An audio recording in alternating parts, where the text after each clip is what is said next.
Mình xoài chê LKE hạt chè rồi rừng này kia chả đã lên.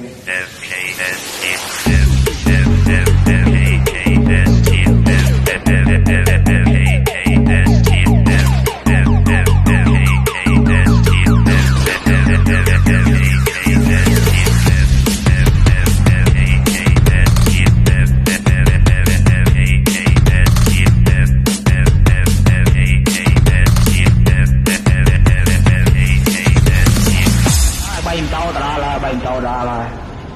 bay tàu khi đâm nè đó vô đá chỗ cặp mòn cứ tóc lên má đó cặp tuổi từ này